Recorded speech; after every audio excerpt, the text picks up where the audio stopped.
प्रेम संबंधों के चलते एक महिला ने शादी के बाद भी अपने प्रेमी से मिलना नहीं छोड़ा।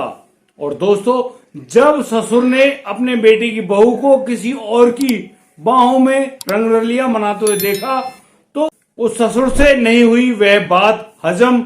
उसने जब अपने बेटे को वह बात बता दी तो फिर होता है इतना बुरा कांड कि आप भी ये जानकर हैरान रह जाएंगे कि कोई व्यक्ति किसी और के साथ इतना बुरा काम कैसे कर सकता है।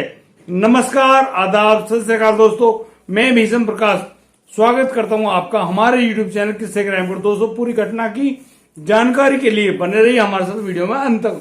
और दोस्तों, यदि पहली बार इस चैनल पर आए तो हमें सब्सक्राइब करना और नोटिफिकेशन के बेल को दबाना बिल्कुल ना भूलें। दोस्तों, बेहद ही हैरान करने वाला, चौंका देने वाला ये मामला सामने आया है उत्तर प्रदेश के बलरामपुर से। बलरामपुर एक काफी प्रसिद्ध जगह है उत्तर प्रदेश। यूपी के बलरामपुर में एक व्यक्ति होता है जिसका नाम राजाराम वर्मा है। दोस्तों, उनका बेटा जिनका नाम मनीष वर्मा है वो जवान हो रहे हैं और अब तैयारी चल रही है उनकी शादी करने की। और दोस्तों, करीब 6 महीने पूर्व ही मनीष वर्मा की शादी हो जाती है एक 26 वर्ष की लड़की जिसका नाम सलोनी है। अब सलोनी और मनीष बेहद खुश हैं एक दूसरे से शादी करके और बड़ी खुशी से उनका दिन बीत रहा होता है, रात कट रही होती है और दोनों अपने परिवार में काफी मजे कर रहे होते हैं।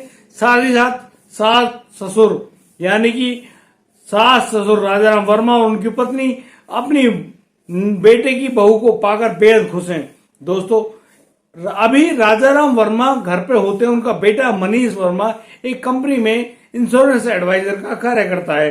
इंश्योरेंस एडवाइजर के काम करने में अक्सर वो मनीष घर पर काफी लेट आता है। दोस्तों, यहाँ पर राजाराम वर्मा अपने घर में ही मौजूद रहते हैं। मैं बता दूं कि वो दिव्यांग हैं और दिव्यांग होने की स्थिति में वो ज्यादा घूम फिर नहीं पाते या फिर बाहर जाकर कार्य नहीं कर पाते। करीब 1 महीने पूर्व से एक लड़का जिसका नाम अवनीश वर्मा है, जिसकी उम्र करीब 28-29 साल होगी, वह राजाराम के घर में आता है और वह आकर पूछता है कि यहाँ पर सलोनी है। तो यहाँ राजाराम चौंकते हुए पूछता है कि हाँ सलोनी तो है, क्यों बोलो भैया, तुम्हें क्या कार्य है। यहाँ पर अवनीश वर्मा जो है वो कहता है कि मैं सलोनी के गांव से आया हूँ और उनके गांव का रहने वाला हूँ, मुझे सलोनी से मिलना है। अब दोस्तों, जो राजाराम वर्मा है वो सोचते हैं कि ये उसी के गांव का एक लड़का है और अपनी बहन से मिलना आया होगा, तो वह उसको अनुमति दे देता है कि तुम अंदर जाओ और सलोनी से मिल लो। अब सलोनी अपने कमरे में बैठी हुई होती है और वह देखती है कि अवनीश वर्मा नाम का युवक उस कमरे में दाखिल होता है। उसे देखते ही सलोनी मंद मंद मुस्कुराने लगती है। तो यहाँ पर सलोनी अब उस कमरे का दरवाजा, जो उसका अपना कमरा था, उस कमरे का दरवाजा अंदर से बंद कर लेती है और बंद करके अब उनमें काफी बातचीत हो रही होती है। बस राजाराम वर्मा बाहर जो बैठक होती है उसमें आराम कर रहे होते हैं और उस बैठक में आराम करते करते वो समय की तरफ देखते हैं। अवनीश वर्मा को काफी टाइम बीत चुका होता है। अब यहाँ पर राजाराम वर्मा अंदर अपनी बेटी की बहू सलोनी को आवाज लगाते हैं और कहते हैं कि सलोनी, सलोनी को कहाँ हो भाई, कब तक अपने भाई से इतनी बातें करोगी। थोड़ी ही देर में सलोनी और अवनीश वर्मा अपने आप को बाहर पाते हैं और अब यहाँ अवनीश नमस्ते करते हुए वहां से चला जाता है। दोस्तों, अब अवनीश वर्मा का सलोनी और राजाराम वर्मा के घर आने का तांता शुरू हो जाता है। वह हर तीसरे चौथे दिन आता और अपने हाथ में कुछ फल फ्रूट लेके आता और वह ऐसे ही राम राम करता और राजाराम वर्मा के घर में घुस जाता। राजाराम वर्मा सिर्फ यही सोच रहे होते हैं कि ये जो अवनीश है यह सलोनी के गांव का लड़का और भाई बहन है। यहाँ पर अवनीश ये भी बताता है राजाराम वर्मा को कि वह पड़ोस की एक कंपनी में कार्य करता है और अक्सर अपनी बहन से मिलने आता है। लेकिन दोस्तों, यहाँ पर मामला ही कुछ और हो रहा होता है।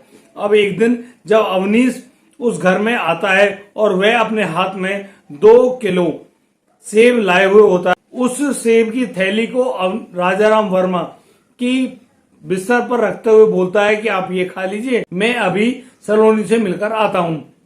अब दोस्तों, सलोनी के कमरे में गए हुए अवनीश को काफी टाइम गुजर जाता है, यानी कि करीब आधा घंटा हो जाता है। अवनीश वहां पर लौटकर नहीं आता है।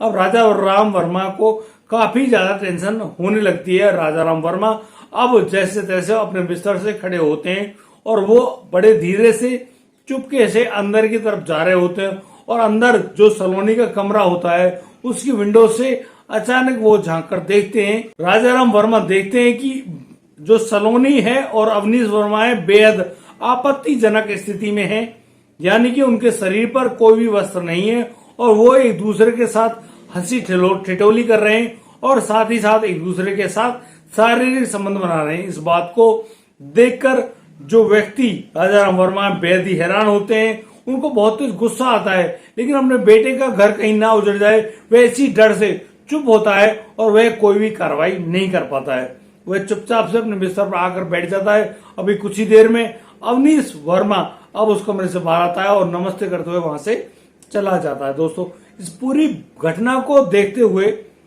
जो राजाराम वर्मा है वो अब अपने बेटे की बहू सलोनी को बुलाते हैं और सलोनी से कहते हैं कि बेटा, जो ये काम तुम कर रही हो ये बेहद ही गलत और गंदा कार्य है।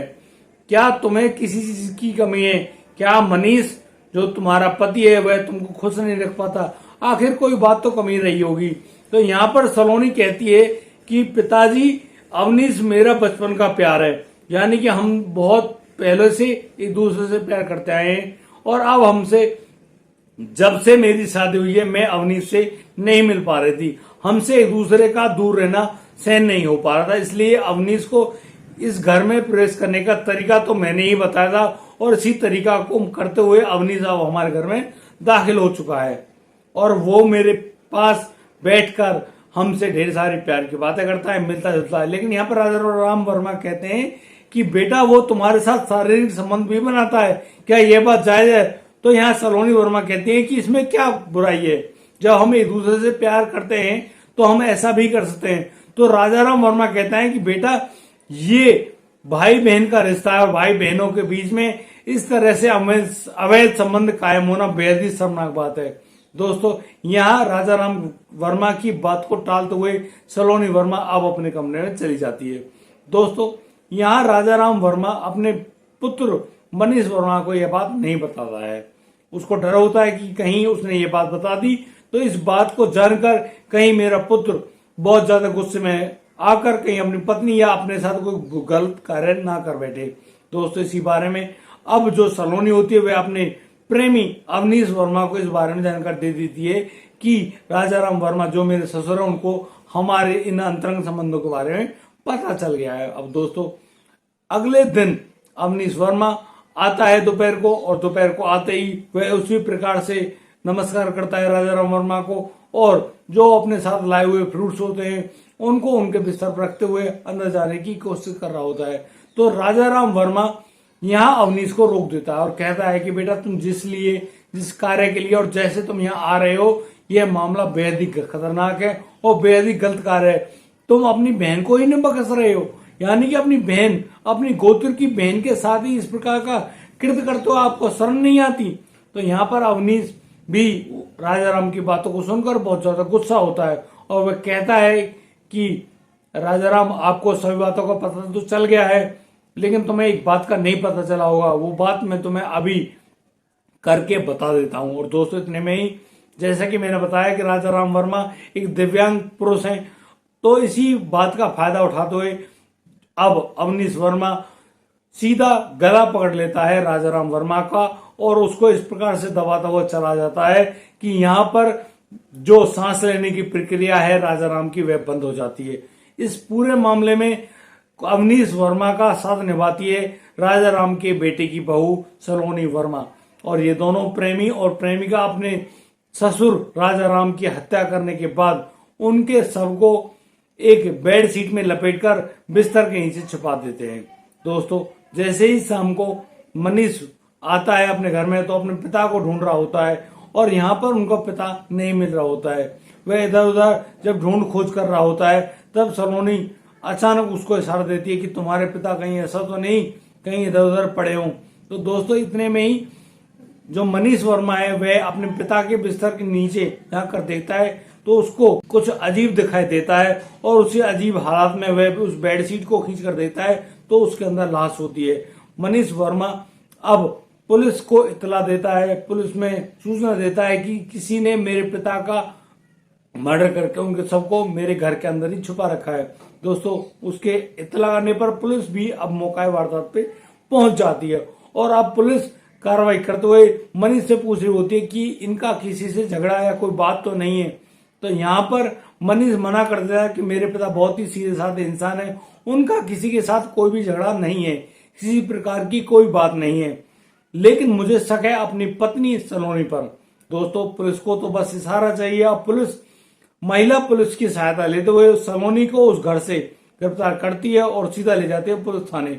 और पुलिस थाने में पुलिस की पूछताछ के चलते अब वह खुलासे करती है कि वह और अवनीश कई सालों से प्रेम संबंधों में हैं और इन्हीं प्रेम संबंधों के चलते अवनीश अब हमारे घर आया करता था। हमारे ससुर को आनाकानी होने लगी थी, वो रोक टोक करने लगे थे और यह बात मुझे और मेरे प्रेमी अवनीश को पसंद नहीं आई। इसी बात के चलते अवनीश के साथ मिलकर मैंने अपने ससुर को मौत के घाट उतार दिया और उनकी गला घोटकर हत्या कर दी। दोस्तों पुलिस अब उचित धाराएं लगाते हुए सलोनी वर्मा की निशानदेही पर अवनीश वर्मा को भी गिरफ्तार कर लेती है और गिरफ्तार करने के बाद दोनों को जेल भेज देने का निर्णय करती है। दोस्तों बुरे काम का बुरा नतीजा। इन अवैध संबंधों के चलते, इन अवैध प्रेम संबंधों के चलते बहुत सारे लोगों ने अपनी जिंदगियां ऐसे ही खो दी हैं बिना किसी कारण। मैं आपसे कुछ पूछना चाहता हूं, क्या यहाँ राजा राम की कोई गलती थी? क्या सलोनी और अवनीश वर्मा का इस प्रकार से प्रेम करना और छुप छुप कर मिलना सही था या गलत? आप अपनी राय हमें कमेंट बॉक्स में दे सकते हैं। दोस्तों हमारा ऐसा कोई मकसद नहीं है कि हम लोग आपको दुखी करें, परेशान करें, लेकिन हमारा एक उद्देश्य है कि आप लोग इस प्रकार की दुर्भावना से जुड़े हुए कृत्यों से बचें ताकि आपको कभी भी इस प्रकार के दुष्परिणाम ना भुगतने पड़े। और दोस्तों यदि आपको हमारी वीडियो और दी गई जानकारी अच्छी लगी हो तो आप हमें लाइक करें, कमेंट करें, शेयर करें और हाँ सब्सक्राइब करना बिल्कुल ना भूलें। दोस्तों दीजिए मुझे इजाजत, मिलता हूं कल, लाता हूं नया सनसनीखेज मामला। तब तक के लिए आप बढ़िया रहें, बेहतर रहें, अपने परिवार का बखूबी ख्याल रखते रहें। जय हिंद, जय भारत।